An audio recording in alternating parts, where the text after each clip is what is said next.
कैसे इशारा दे देगा। हेलो दोस्तों, आज के हम इस वीडियो में दो चर वाले रैखिक समीकरण के बारे में चर्चा करने जा रहे हैं। देखिए, तो सबसे बड़ी बात यह है कि अगर जो बच्चा 10th का एग्जाम देने जा रहा है, यानी जो बच्चा 10th का एग्जाम देने जा रहा है और उसको अभी भी मैथ में कंफ्यूजन है, चाहे कोई भी टॉपिक में दिक्कत है, तो हम प्रत्येक दिन एक एक वीडियो अपलोड करेंगे जो लगभग 1 घंटा का हो। ठीक है ना? आप जी तोड़ मेहनत कीजिए और सभी टाइप के हम क्वेश्चन को सॉल्यूशन करवा देंगे। ठीक है ना?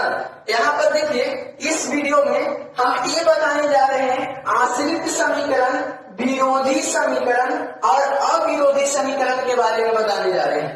दो चर वाले रैखिक समीकरण में सबसे पहले हम आश्रित समीकरण, विरोधी समीकरण और अविरोधी समीकरण के बारे में बताने जा रहे हैं।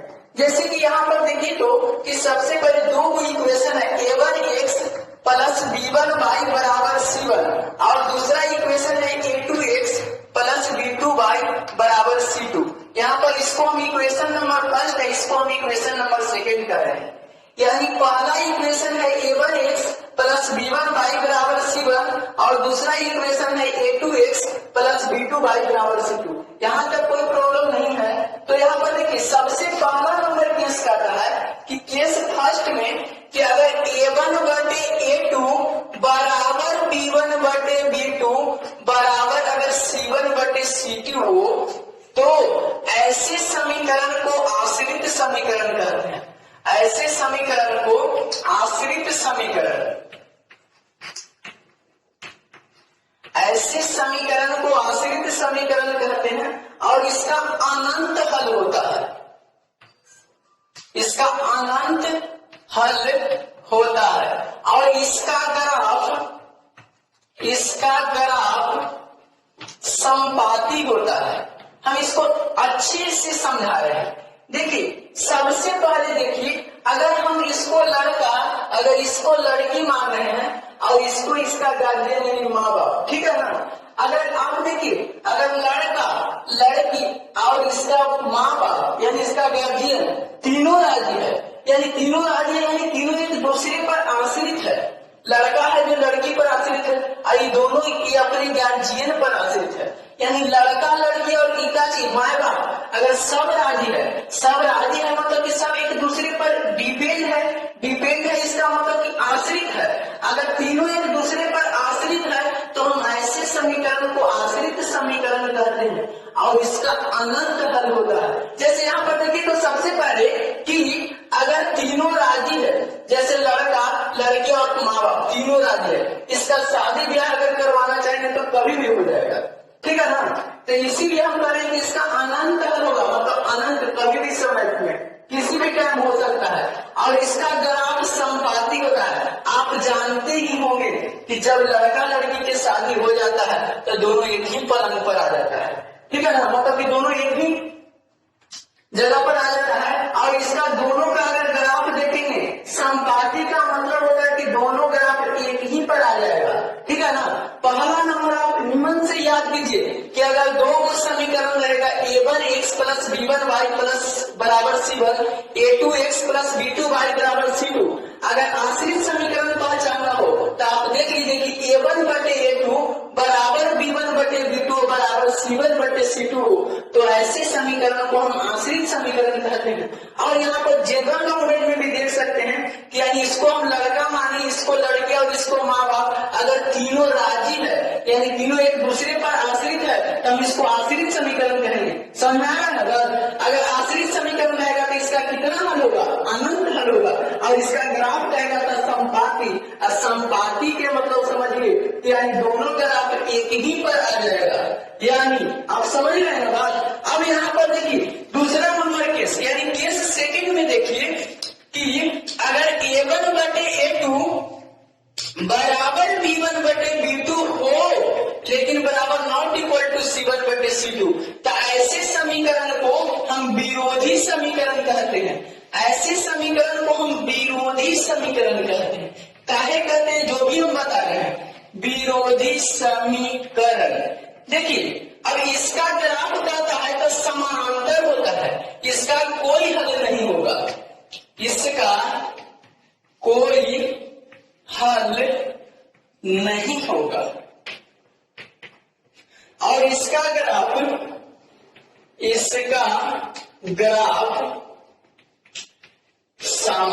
समानांतर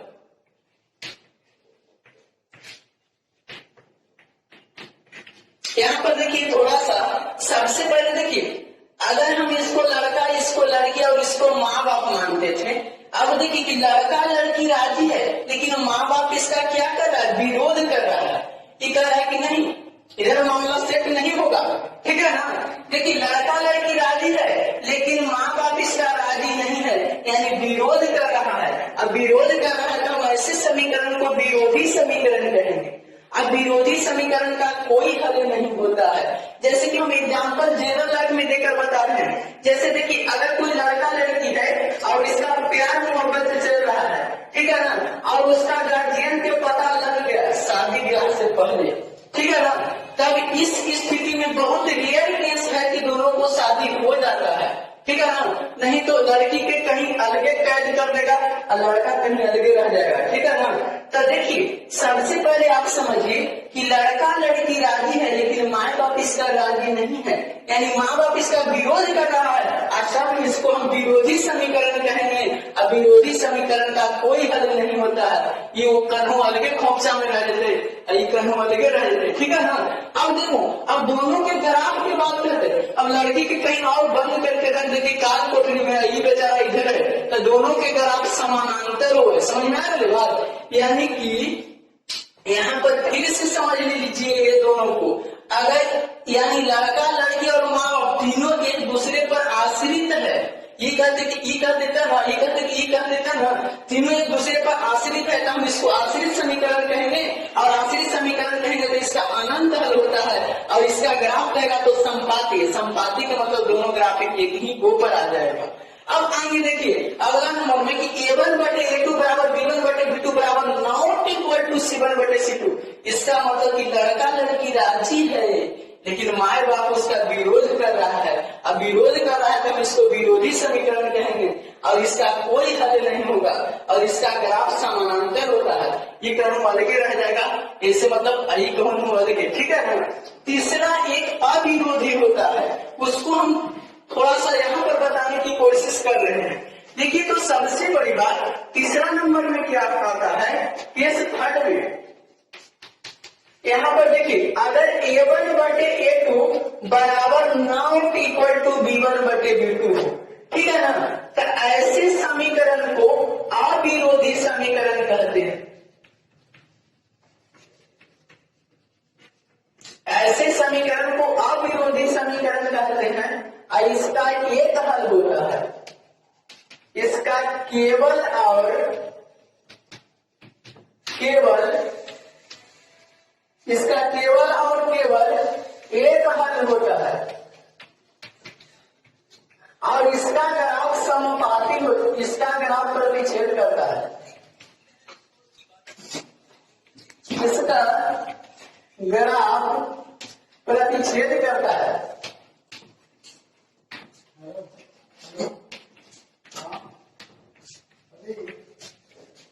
यहाँ पर देखिए तो सबसे बड़ी बात कि यहाँ पर अगर A1 बटे A2 बराबर नॉट इक्वल टू B1 बटे B2, यहाँ पर देखिए अगर लड़का लड़की राजी वाला बात नहीं है, यहाँ पर देखिए एक तरफा मोहब्बत वाला बात आ रहा है।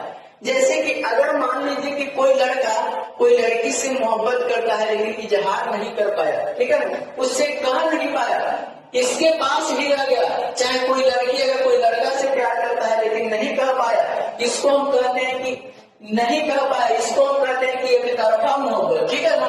इस स्थिति में कोई एक दूसरे का विरोध नहीं किया है, ठीक है ना, इसको कोई एक दूसरे का विरोध नहीं किया है, इसीलिए हम कहते हैं इसको अविरोधी समीकरण। अविरोधी समीकरण का केवल और केवल एक हल होता है, ठीक है ना। अविरोधी समीकरण का केवल और केवल एक हल होता है और इसका ग्राफ एक दूसरे को प्रतिच्छेद करता है, जैसे एक बिंदु पर काटता है।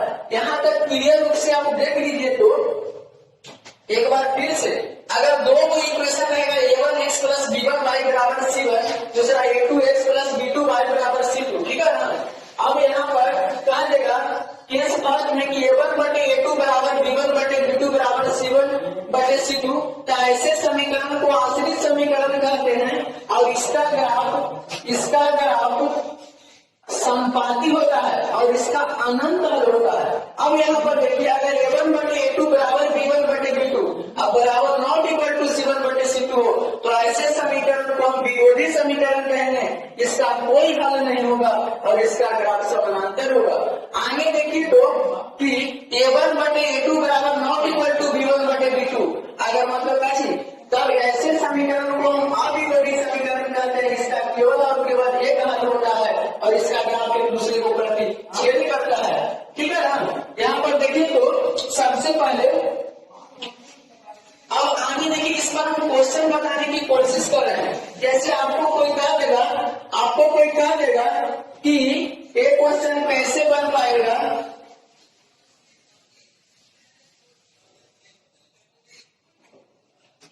यहाँ पर देखिए तो सबसे पहला क्वेश्चन है, यहाँ पर अगर 2x प्लस 3y बराबर 6, उसके बाद अगर 4x प्लस 6y बराबर 12, अगर ऐसे दिया हुआ रहेगा तो कहेगा कि इसका कितना हल होगा, ठीक है ना।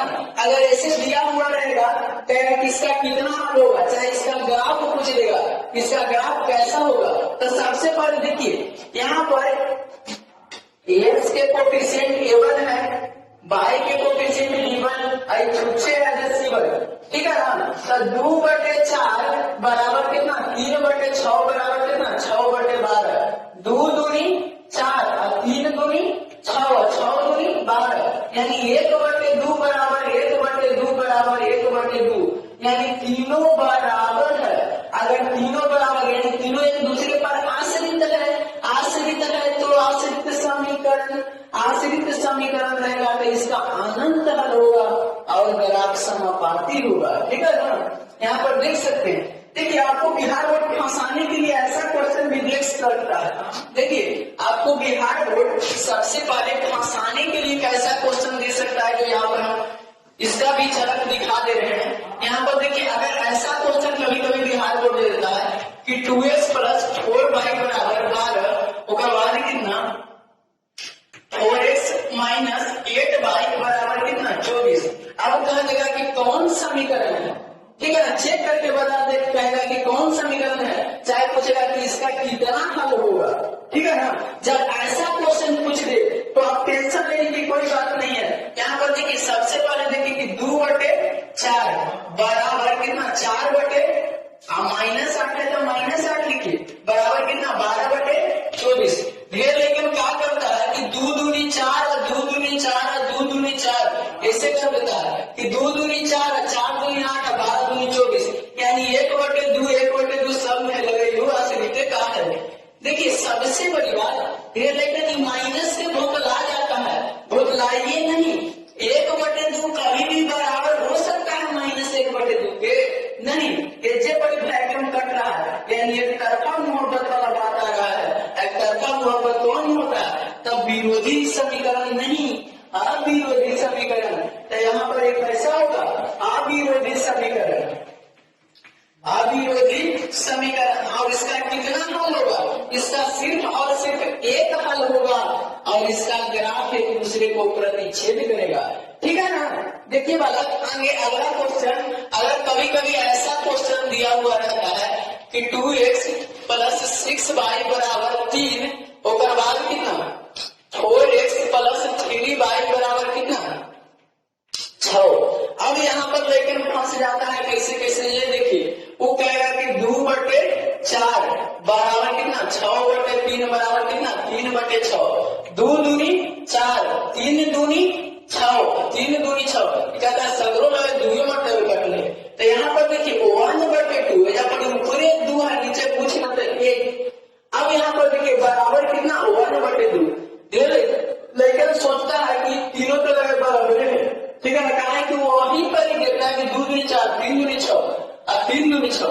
यहाँ पर मन से भी काटिए तो आप देख लीजिए कि 1/2 यहाँ पर है, यहाँ पर 2/1 यानी 2 है, तो 1/2 कभी भी 2 के बराबर नहीं हो सकता है। 1/2 कभी कभी भी 2 के बराबर नहीं हो सकता, इसीलिए यहीं पर भैरव कर गया, यानी एक तरफा मोहब्बत वाला बात आ रहा है। तो ये अविरोधी समीकरण है। अविरोधी समीकरण है तो इसका कितना हल होगा, इसका कितना हल होगा? देखिए अविरोधी समीकरण का एक हल होता है, ठीक है ना। ऐसा क्वेश्चन आपसे बन सकता है, ठीक है ना। कभी कभी 2 नंबर के क्वेश्चन कैसे पूछ देता है, जो यहाँ पर देखिए कि 2 नंबर के क्वेश्चन पूछ देगा कि के किस मान के लिए, आप अगर क्वेश्चन लिखना चाहते हैं तो लिख सकते हैं, पूछ देगा ऐसा क्वेश्चन वाला। तो देखो तो कि कह देगा कि के किस मान के लिए, के किस मान के लिए यह आश्रित समीकरण होगा। यह कौन समीकरण होगा? आश्रित समीकरण होगा। देखो तो छोटो, सबसे बड़ी बात कर रहा है के किस मान के लिए, ठीक है ना। अगर के किस मान की बात कर देगा, अगर 2 इक्वेशन दिया हुआ है 2x + 5y = 3 और बाद कितना 6x - ky बराबर कितना, ky बराबर कितना 2 × 6, तो उसके बाद यहाँ पर 3 × 9। अब यहाँ पर देखिए अगर के मान पूछ लेगा, अब इस स्थिति में आप क्या कीजिएगा, सबसे पहले आश्रित समीकरण का आप गुण क्या जानते हैं, क्योंकि हम जान रहे हैं कि यह आश्रित समीकरण है। आश्रित समीकरण कब होता है? जब हम जानते हैं कि ये समीकरण है, जो कौन सा समीकरण है? आश्रित समीकरण है। हम जानते हैं कि ये दोनों समीकरण आश्रित समीकरण है। आश्रित समीकरण रहेगा तो a1/a2 बराबर कितना हो जाएगा, b1/b2 बराबर कितना हो जाएगा, c1/c2। जब ऐसा स्थिति हो जाएगा तो यहाँ पर देखिए a1/a2 यानी 2/6 बराबर कितना हो जाएगा, 5/ कितना -k बराबर कितना 3/9। ढेर बच्चा सोचता है यहाँ तक लाते कि अब क्या करें, ठीक है ना। देखिए सबसे बड़ी बात उसको लगता है कि इधर बराबर कर दिए, कि इधर बराबर कर दिए। तब देखिए एक कंफ्यूजन में आप मत जीना छोड़ दीजिए, एक कंफ्यूजन में आप जीना छोड़ दीजिए कि आप किधर बराबर करना चाहते हैं। यहाँ पर देखिए तो सबसे बड़ी बात, अगर आप इधर बराबर कर दीजिए चाहे उधर बराबर कर दीजिए, आंसर सेम ही आएगा। यहाँ पर देखिए सबसे बड़ी बात, यहाँ पर देखिए तो अगर यहाँ पर हम लिख देंगे 2/6 बराबर कितना 5/-k। अब यहाँ पर अगर यहाँ से करेंगे तो तिरछा तिरछी गुणा कीजिए तो -2k बराबर कितना 6/30, तब k बराबर कितना हो जाएगा 30/-2, तब 15 दूनी 30, यानी k के वैल्यू कितना हो जाएगा -15। नीचे रहे माइनस चाहे ऊपर रहे माइनस, इसका वैल्यू यानी k का वैल्यू कितना हो रहा है -15। यहाँ पर देखिए अब इधर भी आप बराबर कर सकते हैं, बिल्कुल। यहाँ पर परीक्षा हॉल में आप कंफ्यूजन में मत जिए। यहाँ पर देखिए तिरछा तिरछी अगर गुणा करेंगे तो कितना हो जाएगा 3k, यानी -3k बराबर कितना 45, और 3 से 45 15 मतलब कर जाएगा, तो k बराबर कितना हो जाएगा -15। किसी तरफ से भी आप बनाइए लेकिन आंसर उतना ही आएगा। सिर्फ आप एक लक्ष्य की प्राप्ति कर लीजिए कि अब देखिए सबसे बड़ी बात, कोई बच्चा का गलती कैसे हो जाता है, चाहे उसका समय ज्यादा कैसे लगता है, तो सोचता है कि इधर से बढ़िए कि इधर से बढ़िए, ठीक है ना। हम इसी कारण से हम बता दे रहे हैं दोनों तरफ से कि आप किसी भी तरफ से कैलकुलेशन कर सकते हैं, आंसर उतना ही आएगा। कंफ्यूजन में समय मत बर्बाद कर दीजिए, ठीक है ना। तो यहाँ पर देखिए अगर आपसे पूछेगा कि ये किस मान के लिए आश्रित समीकरण है, ये 2 नंबर के क्वेश्चन पूछता है वाला, ठीक है ना। अगर 2 नंबर के क्वेश्चन पूछता है तो ये सब छूटना नहीं चाहिए, ठीक है ना। एक बार हम फिर से रिवीजन करवा दे रहे हैं इस क्वेश्चन पर। देखिए सबसे बड़ी बात, अगर कहा देगा कि के किस मान के लिए यह आश्रित समीकरण होगा, 2 इक्वेशन दे देगा। पहला नंबर जैसे 2x + 5y = 3, उसके बाद कितना 6x - ky = 9, ठीक है ना। जब ऐसा क्वेश्चन रहेगा तो हम जानते हैं कि लिखेंगे, हम जानते हैं कि अगर क्योंकि आश्रित समीकरण होगा, आश्रित समीकरण कब होता है जब तीनों राजी रहता है, यानी a1/a2 बराबर b1/b2 बराबर c1/c2 होगा, ठीक है ना। तो यहाँ पर देखिए A1 की वैल्यू कितना है 2, तो 2/6 बराबर कितना 5/-के, यहाँ पर माइनस है तो माइनस देख के चलेंगे, ठीक है ना। उसके बाद कितना 3/9। अब तिरछा तिरछी गुणा करिए तो चाहे तो आप इधर से बराबर कर दीजिए, चाहे तो आप इधर से बराबर कर दीजिए, आपका आंसर उतना ही आएगा। देखिए तो अगर तिरछा तिरछी गुणा करेंगे तो कितना हो जाएगा -2 के बराबर कितना हो जाएगा 5×6 = 30। अगर के बराबर इधर सटकल है यानी -2 इधर सटकल है इधर जाके लटक देते, ठीक है।